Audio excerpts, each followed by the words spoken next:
మీరు ఇట్లా అంటే మేము అట్లా అన్నట్టే సాగింది అసెంబ్లీలో అధికార ప్రతిపక్షాల మాటల కొట్లాట. ముందుగాల ఏం జరిగిందో ఎట్లా జరిగిందో గాని ఎమ్మెల్యే జగదీష్ రెడ్డి మీద స్పీకర్ సార్ వేసిన సస్పెన్షన్ ను ఎత్తేయాలి అన్నట్టు మాజీ మంత్రి హరీష్ రావు కోరిండు. బీఆర్ఎస్ పార్టీ శాసనసభ్యులు జగదీష్ రెడ్డి గారిని సస్పెండ్ చేసిన విషయం మనందరికి తెలిసిందే. దాని విషయంలో దయచేసి మీరు పునః పరిశీలించి జగదీష్ రెడ్డి గారిపై పెట్టిన సస్పెన్షన్ ను ఎత్తివేయాలని చెప్పి అప్పీల్ చేస్తా ఉన్నాం. మళ్ళొక్కసారి ఆలోచన చేయండి సారు అన్నాడు.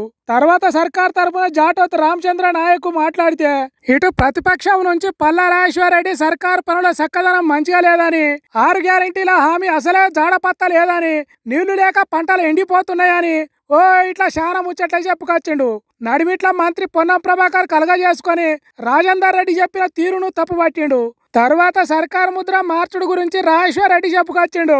తెలంగాణ కళాతోరణాన్ని దాన్ని మార్చదలుచుకుంటే, చార్మినార్ రాజముద్రలా మార్చదలుచుకుంటే మేము వరంగల్ జిల్లా వాసులమే కాదు మొత్తం తెలంగాణ యావత్తు ఆత్మగౌరవంతో బతికే వాళ్ళం. వరంగల్ మహనీయులైన రాణి రుద్రమదేవి సాక్షిగా, సర్దార్ సర్వాయి పాపన్న సాక్షిగా, తెలంగాణ సాయుధ పోరాట తొలి అమరుడు దొడ్డి కొమరయ్య సాక్షిగా, మా అక్క చాకలి ఐలమ్మ సాక్షిగా, సమ్మక్క సారక్క సాక్షిగా మా ఆత్మగౌరవం నిలబడడానికి ఖచ్చితంగా పోరాడతాం. మీరు దయచేసి మార్చవద్దు. మారిస్తే మళ్ళా మేము వచ్చిన తర్వాత మళ్ళా మేము తెచ్చుకుంటాం. పల్లా రాజేశ్వర్ రెడ్డి అట్లాంటే ఇటు నుంచి శ్రీధర్ బాబు కాకతీయ ఉత్సవాలు బీఆర్ఎస్ పార్టీ ఎట్లా చేసిందో చెప్పుకొచ్చిండు. టీఆర్ఎస్ పార్టీకి సంబంధించి ఆనాడు మా ప్రభుత్వ హయాంలో ఉమ్మడి రాష్ట్రంలో 2 కోట్ల రూపాయలు కాకతీయ ఉత్సవాల గురించి ఆ రోజు కేటాయింపు చేస్తే 2 కోట్లు కాదు 4 కోట్లు 6 కోట్లు 8 కోట్లు చేయాలని చాలా సందర్భాల్లో వారు డిమాండ్ చేశారు. సరే 2014 నుంచి 23 వరకు ఒక్కసారి కూడా కాకతీయ ఉత్సవాలు చేయలే. ఆ ముచ్చట అట్టుంటే రైతు రుణమాఫీ సన్నవడ్ల బోనస్ ముచ్చట్ల గురించి గట్టిగానే మాట్లాడిండు రాజేశ్వర్ రెడ్డి అసెంబ్లీలో. ఆత్మహత్య 564 ఆత్మహత్యలు అయినాయి. ఆ లిస్ట్ అంతా కూడా ఇప్పటికే నేను మీకు పంపిస్తా అధ్యక్ష. 564 ఆత్మహత్యలైన రైతుల లిస్టు మొత్తం కూడా మీకు పంపిస్తా. ఇవాళ రైతు బీమా కూడా మిగతా ఇవ్వట్లేదు కాబట్టి దాన్ని ఇవ్వాలని చెప్పేసి మేము కోరుతున్నాం అధ్యక్ష. ఇక దానికి మంత్రి కోమటిరెడ్డి వెంకటరెడ్డి సమాధానం చెప్పుకుంటా బోనస్ సంబంధించి 250 కోట్ల చిల్లర బకాయిలు ఉన్నాయి, త్వరలో చెల్లిస్తాము. దాంతో పాటు ఒక మా నల్గొండ జిల్లాను అధ్యక్ష ఈ 2 లక్షల రుణమాఫీ 6,746 కోట్ల రూపాయలు ఉమ్మడి నల్గొండ జిల్లాలో 2 లక్షల లోపు రుణమాఫీ అయింది. 54,145 మంది రైతులకు. దాంతోపాటు ఉమ్మడి నల్గొండ జిల్లా 12 కాన్వెన్స్ సంబంధించి చెప్తున్నా. దాంతోపాటు 95 కోట్ల రూపాయలు మా జిల్లాలో బోనస్ సంబంధించి 80 కోట్ల రూపాయలు చెల్లించడం జరిగింది. 16 కోట్ల రూపాయలు డ్యూస్ ఉన్నాయి బోనస్. దాంతోపాటు 21,000 కోట్ల రూపాయలు 25 లక్షల మందికి ఒకటే దఫా భారతదేశ చరిత్రలో రుణమాఫీ చేయడం జరిగింది. ఆ తర్వాత ఉప ముఖ్యమంత్రి బట్టి విక్రమార్క ఏ ఎమ్మెల్యే నియోజకవర్గంలో ఎంతెంత రుణమాఫీ అయిందో లెక్కలతో సహా చెప్పుకొచ్చిండు. సిద్దిపేట నియోజకవర్గంలో అధ్యక్ష ఊరూరు నేను కావాలంటే హరీష్ రావు గారికి లిస్టుతో సహా గ్రామీణ ప్రాంతాల అకౌంట్లతో సహా వారు పంపిస్తున్న అధ్యక్ష. వాళ్ళ గ్రామాల్లో కూడా డిస్ప్లే చేయమని చెప్పాను అధ్యక్ష. సిరిసిల్ల నియోజకవర్గానికి సంబంధించి మేము మీ హయాంలో కేవలం ఒక్క నిమిషం చెప్తాను, నీకు చెప్తా సమాచారం అధ్యక్ష.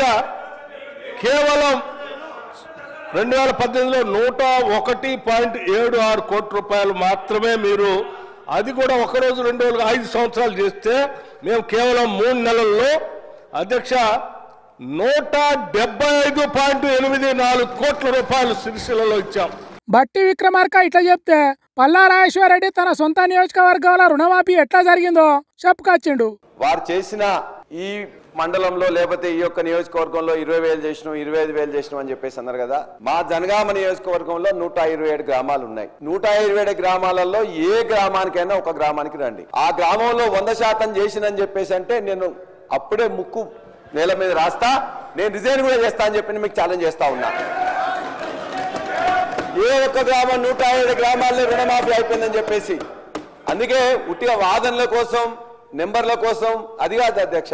మీరు ప్రామిస్ చేసిన దానిలో కొంత 50% వరకు వచ్చింది, మిగతా వాళ్ళకి ఇవ్వండి, వాళ్ళు మొత్తం అడుగుతుందని చెప్పేసి మేము చెప్తున్నాం. అందుకే నా జనగామనే కాదు మీ యొక్క మధుర నియోజకవర్గం అయినా పర్వాలేదు, ఎక్కడికి వచ్చినా కూడా మేము కూడా వస్తాం. మేము తప్పు మాట్లాడినట్లయితే మా యొక్క ఆ రైతుల ముందే నేను ముక్కుని ఎగరేస్తా. తర్వాత తెలంగాణలో చదువుల ముచ్చట ఎట్లున్నదో కూడా చెప్పిండు. ఎందుకు మేము అడుగుతున్నాం, ఇవాళ విద్యాశాఖ మంత్రిగా ముఖ్యమంత్రి ఉన్న తర్వాత ఎందుకు 1053 స్కూల్స్ బంద్ అయినాయి? ఎందుకు 2 లక్షల మంది విద్యార్థులు డ్రాప్ అవుట్ అయినరు? ఎందుకు కూడా ఒక్క ఫ్యాకల్టీని కూడా యూనివర్సిటీలో రిక్రూట్ చేసిండ్రా? ఇలా మీరు చెప్పినట్టు 3000 రూపాయలకు పెంచిండ్రా? చిన్న ఏదో చేసేసి అదే గొప్పగా చేసిన చెప్పుకుంటే కష్టం అధ్యక్ష. అంతేకాదు చదువుకునే పిల్లగాళ్ళకి ఇచ్చే స్కాలర్షిప్లు బకాయిలు అట్లనే ఉన్నాయి, ఫీజు రియంబర్స్మెంట్లు అట్లనే ఉన్నాయని చెప్పుకొచ్చుడుతోని మంత్రి శ్రీధర్ బాబు నడిమిట్లా లేచి బకాయిలు ఎప్పటి అధ్యక్ష? వారి ప్రభుత్వ హయాంలో ఉన్న బకాయిలు అధ్యక్ష. ఇది సంవత్సర కాలంలో ఉన్న బకాయిలు కావు. వారి సంవత్సరంలో 5 సంవత్సరాల పాటు బకాయిలు ఇవ్వకుండా పెట్టింది ఎవరిదో పాపమంతా మా పైన మాట్లాడితే ఎట్లా అధ్యక్ష? ఇట్లా చాలా ముచ్చట్ల మీద సర్కారు చేయలేని పనుల గురించి రాజేశ్వరరెడ్డి చెప్తే మంత్రులు మధ్యలో లేచి లెక్కలు చెప్పుడు నడిచింది అసెంబ్లీలో. ఆఖరికి ముఖ్యమంత్రి రేవంత్ రెడ్డి 2.5 గంటలకు ఎక్కువనే అసెంబ్లీలో గత ప్రభుత్వానికి కాంగ్రెస్ ప్రభుత్వానికి తేడా ఏందో చెప్పుకొచ్చిండు. బీఆర్ఎస్ ఈ రోజు మార్చిలో ఉందని నేను చెప్పిన అధ్యక్ష. దాన్ని ఒక వ్యక్తిని అన్నట్టుగాను, పెద్ద ఆయన్ని చంద్రశేఖరరావు గారిని నేను అన్నట్టుగా హరీష్ రావు గారు, కేటీఆర్ గారు చిత్రీకరిస్తున్నారు అధ్యక్ష. ఎక్కడైనా చిన్న సంఘటన జరిగితే దాన్ని తీసుకొని చిలువలు పలువలు చేసి దాన్నే మొత్తం ప్రచారం చేసి మొత్తం వ్యవస్థ కుప్పకూలిందని అంటే అందులో సమస్యలు లేవనెత్తుతున్నట్టుగా అనిపిస్తలేదు అధ్యక్ష. వాళ్ళ పైశాచిక ఆనందంగా అనిపిస్తుంది, సంతోషంతో గంతులేస్తున్నట్టుగా అనిపిస్తున్నారు అధ్యక్ష. సమస్యలు లేవనెత్తుతే సావధానంగా దాన్ని అరే ఒక ఇష్యూని రైజ్ చేస్తున్నారు, దీన్ని మనం అటెన్షన్తో ఉండాలి అని అధికారులకు అందరూ సూచన. మీదెక్కడ అధ్యక్ష? మీరు అదొదిలేసి పైశాచిక ఆనందం ఏంది అధ్యక్ష? 1/12/2023 నుంచి 28/2/2025 మన ఫిబ్రవరి 28 తారీఖు వరకు లెక్క ఇది నేను చెప్పేది. 1,58,041 కోటి అప్పు తెచ్చినాం అధ్యక్ష. నేను మా ఉప ముఖ్యమంత్రి మా మంత్రివర్గ సభ్యులం కలిసి. అబద్ధాల మీద జీఎస్టీ లేదని చెప్పి ఎంతైనా మాట్లాడతారా అధ్యక్ష? ఈసారి కలిసినప్పుడు మా మహేశ్వర్ రెడ్డి గారిని రిక్వెస్ట్ చేస్తున్నాం, మోడీ గారిని అడిగి అబద్ధాల మీద కూడా ట్యాక్స్ పెట్టండి జీఎస్టీ అని చెప్పి రక్తం మరుగుతుంది. ఏంది భాష అది అధ్యక్ష? కుటుంబ సభ్యులను అంతేసి మాటలు అంటుంటే అసలు మీరు మనుషులా అని నేను వాళ్ళని అడగదలుచుకున్నా అధ్యక్ష. మీకు భార్య బిడ్డలు లేరా? తల్లిదండ్రులు లేరా? మీ అమ్మనో నీ చెల్లినో నీ భార్యనో ఈ రకంగా మాట్లాడితే నువ్వు ఇంతవా అని నేను అడుగుతున్నా. ట్విట్టర్లో పెట్టినోని అరెస్టును ఖండించినోని, నా భార్య నా బిడ్డను తిడితే నాకు నొప్పి అవుతుంది కానీ నీకు ఒక ఆడపిల్లను అవమానిస్తుంటే నీకు నొప్పి కాదా? ఏ సంస్కృతిలో ఉన్నారని నేను అడుగుతున్నా అధ్యక్ష. తోడుకలు తీస్తే అధ్యక్ష, ముఖ్యమంత్రిగా చెప్తున్నా ఒక్కనొక్కని బట్టలు పదేసి రోడ్డు మీద తిప్పిస్తా అధ్యక్ష. మీడియా మిత్రులకు కూడా నేను అడుగుతున్నా, మీ సంఘాలు ఏవైతున్నాయో సంఘాల నాయకులను కూడా అడుగుతున్నా, ఎవరో జర్నలిస్టులు లిస్ట్ ఇవ్వండి. జర్నలిస్ట్ అనే పదానికి డెఫినేషన్ ఏందో ఇవ్వండి, ఆ లిస్ట్ ఇవ్వండి. ఆ లిస్టులో ఉన్నోళ్ళు ఇట్లా తప్పు చేస్తే ఏం శిక్షిస్తారో మీరు నిర్ణయించండి. ఆ లిస్టులో లేనోడు జర్నలిస్ట్ కాడు, జర్నలిస్టు గానోని క్రిమినల్ కిందనే చూస్తాము. ఎట్లా జవాబు చెప్పాలనో గట్లనే చెప్తాం. ముసుగేసుకొని వస్తే ముసుగు ఊడవికి బట్టలు గుడ్డలు ఊడదీసి కొడతా అని చెప్తున్నా నేను. इसीलिए मैं कह रहा हूं कि आदिलाबाद में जो एयरपोर्ट लाने के लिए जिम्मेदारी मेरी है, मैं ला के दूंगा आपको. पहले मरतबा मैं वरंगल ले चुका हूँ, दूसरा राउंड पे आदिलाबाद आ जाऊंगा. आदिलाबाद भी एयरपोर्ट लाने का जिम्मेदारी मैं लूंगा. ఎవరు వచ్చేటోళ్ళు కాదు. ఇప్పుడు మనం సెక్రటేరియట్ ఓపెన్ చేసినాం, సెక్రటేరియట్కి వస్తున్నారు. ఓ ఇట్లా చాలా ముచ్చట్ల ముందటేసుకొని మాట్లాడాడు ముఖ్యమంత్రి. గవర్నర్ ప్రసంగం మీద చర్చలో ఇట్లుంటే ఇక తర్వాత జరిగే బడ్జెట్ సమావేశాలు ఎట్లుంటాయో ముందు చూడాలి. చాలా దిక్కుల్లా వాగులు కాలువలల్లా బుల్డోజర్లు ఇసుక కోసం దోడితే ఇక్కడ మాత్రం నీళ్ల కోసం వాగులు దోడుతున్నారు. రైతన్నల కష్టాలు చూడురు ఎంత ఘోరంగా ఉన్నాయో. పొట్టకచ్చిన వరి పైర్లు కళ్ళ ముందట ఎండిపోతుంటే చూడలేక పచ్చటి పైర్లను కాపాడుకునే దానికి పడరా అని పాటలు పాడుతున్నారు రైతన్నలు.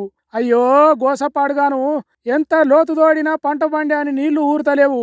రైతన్న గుండెలో ఎంత బాధ ఉన్నదో గీ అన్న చెప్తున్నాడు. ఇనుండ్రి. పొక్కలు తోడుకొని తోడతాం తోండే కానీ మా పొలాలు పారతలేవు. ఈ పాలేరు వాగు ఒక వారం రోజులు అంక వదిలిపెడితే మేము బతాం, లేకపోతే సచ్చుడు తప్ప వేరే మార్గమే లేదు మాకు. ఇక అంతా నోట్లోకి వచ్చింది, ఊరి మొత్తం ఈంతాంది. ఇప్పుడు ఒక్క సుక్క నీళ్ళు లేకుండా పోతున్నాయి. దయచేసి మాకు నీళ్ళు వదిలిపెడితే మంచిది, లేకపోతే మొత్తం మేము చచ్చినట్టే. ఇక సావు తప్ప ఏరే దారే లేదు అన్నట్టు మాట్లాడుతున్నాడు. నోటికాడికి వచ్చిన ముద్ద మట్ల కలిసినట్టే అవుతున్నది మా బతుకులు అంటున్నాడు. 6 ఎకరాల వరి వేసి ఆగమవుతున్నాం అంటున్నాడు. మహబూబాబాద్ జిల్లా దంతాలపల్లి మండలం వేములపల్లి అనే ఊర్లే రైతన్న బాధలు. అయ్యో రామచంద్ర అన్నట్టు నీళ్ల కోసం ఎదురు చూస్తున్నారు. ఒక్క వారం రోజులు పాలేరు వాగులకు నీళ్లు వదిలిపెడితే మేము గడ్డకు పడతామని సర్కారును కోరుతున్నారు. జేసీబీలు పెట్టి వాగులు ఎంత తోడినా నీళ్లు సరిపోవు.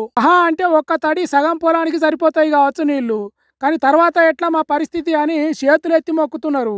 మరి ఇటు సర్కారు అటు ఆఫీసర్లు ఎందుకు నీళ్లు వదిలిపెడతలేరో, వదిలిపెట్టడానికి పైన నీళ్లున్నాయో లేవో తెలియదు కానీ రైతన్నలు అరిగోసపడుతున్నారు. 6 కాలం వరి పొలం చుట్టూ తిరుగుతున్నారు. కళ్ళ ముందట పంట ఎండిపోతుంటే గుండెలు బాదుకుంటున్నారు. మరి మేము అది చేసినాం ఇది చేసినాం అని చెప్పుకుంటున్న సర్కారు వీళ్లకు నీళ్లు ఎందుకు ఇస్తలేదో, ఎందుకు రైతన్నలను గోసపెట్టుకుంటున్నదో అని అంటున్నారు వీళ్ళ బాధ చూసిన జనాలు.